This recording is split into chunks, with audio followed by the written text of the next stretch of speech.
Pangaon tawaanon. Hinlan Sunis. Hindi na ako nakakain ng kanin kasi yung kanin ko kinain ng pusa. Pasaway na aso, pasaway na pusa.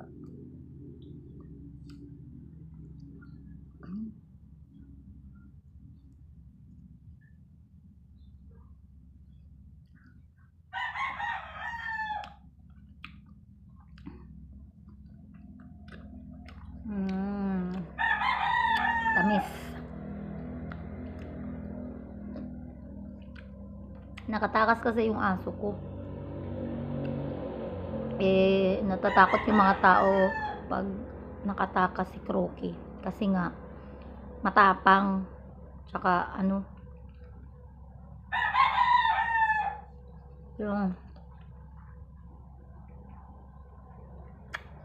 pag may dumadaan na motor, hinahabol niya. Kaya natatakot ako pag nakawala siya. Ayun, tinali ko na ulit siya.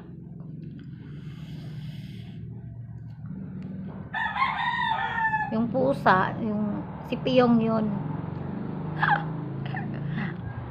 Piyong yung pangalan. Malaki kong pusa. Nagulat siya nung nung una hindi pa niya kinakain eh. Parang naano pa siya sa akin. Yung hanggang hindi niya matiis, kinain na niya.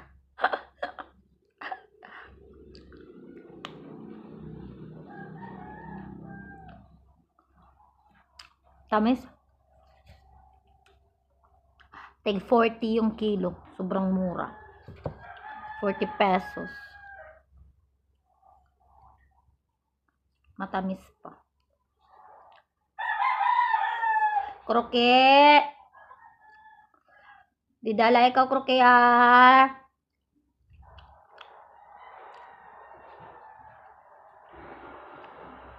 Di rin magpipinasaway, Kroke.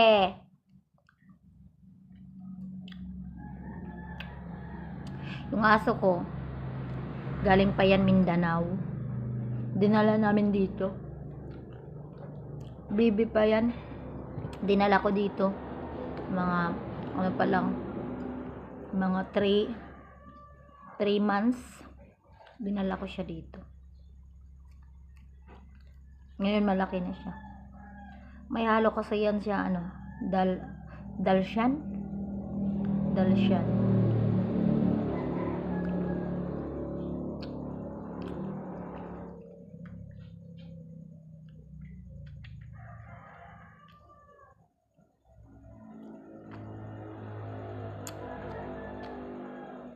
Tamis.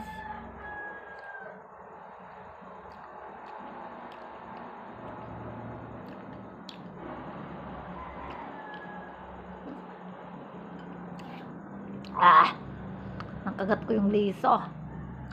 Pag nakakagat mo yung liso, mapait. Liso? Buto. Buto pala. Buto. Ang hirap magtagalog pag Bisaya. Ako, Bisaya. Taga Mindanao ako. Tapos yung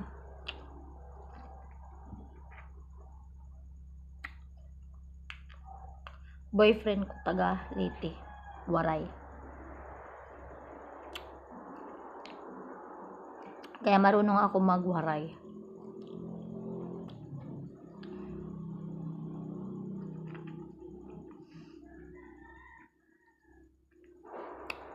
Yung pusa ko, Piyong, galing yung Manila.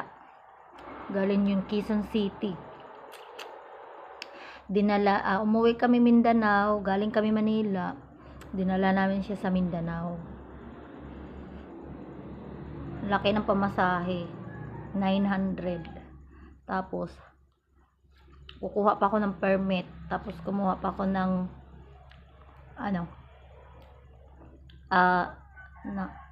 vaccine. Napabaksin ko pala siya. Yun.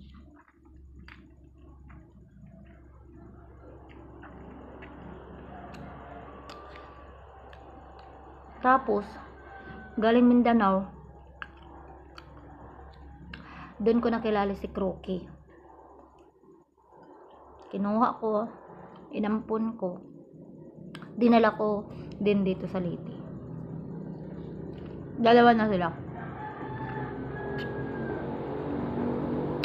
Si Peyong nakapunta na ng Luzon, nakapunta na ng Mindanao hanggang dito sa Visayas. Yung pusa ko, ba ang galing. Napakaswerte ng pusa. Luzon, Visayas, Mindanao na yung napuntahan niya.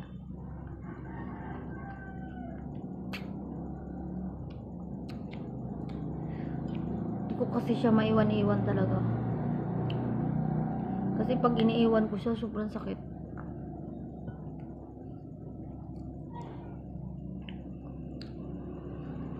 Parang anak ko na talaga siya. Anak ko na yung mga hayop ko. Kung saan ako pupunta, sasama talaga sila. Napakahirap. Kasi minsan, 'di ba, pamasahe pa. Pero okay lang, basta kasama ko sila.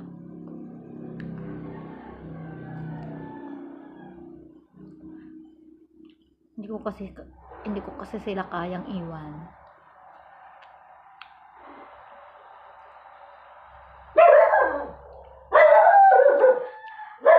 Pag nga nag-aaway kami ng boyfriend ko, sasabihin niya, umuwi ka dun sa inyo. Tapos,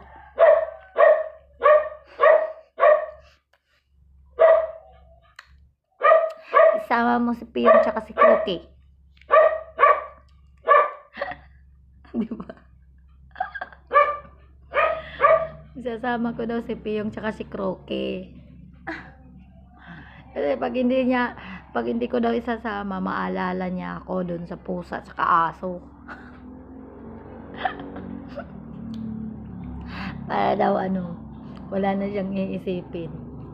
Mawala man ako, mawala rin yung mga hayop ko.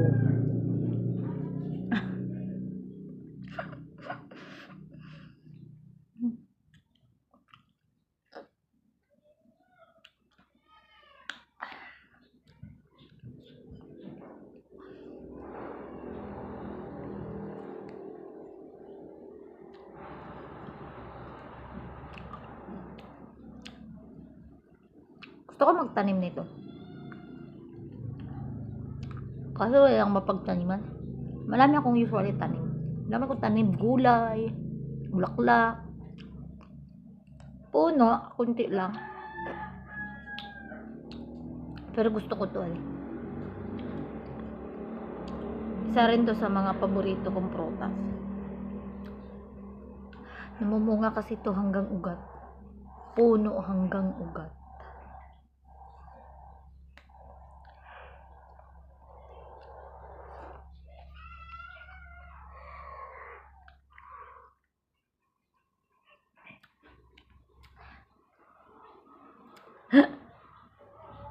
Pasensya na kayo sa background ko. Ganun talaga. Wala pang perang pang-ayos. Okay lang. Buhay pa naman.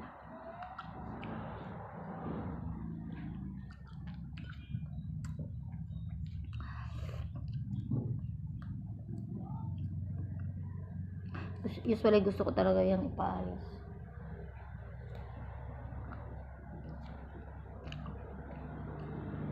Yung dingding niya.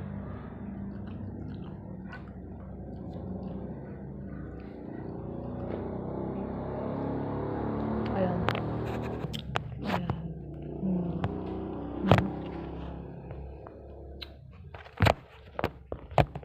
Walang pera.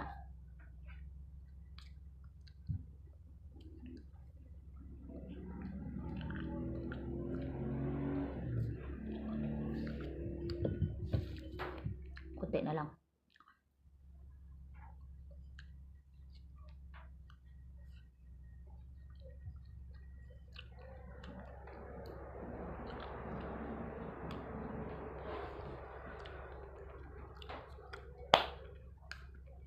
Thank you.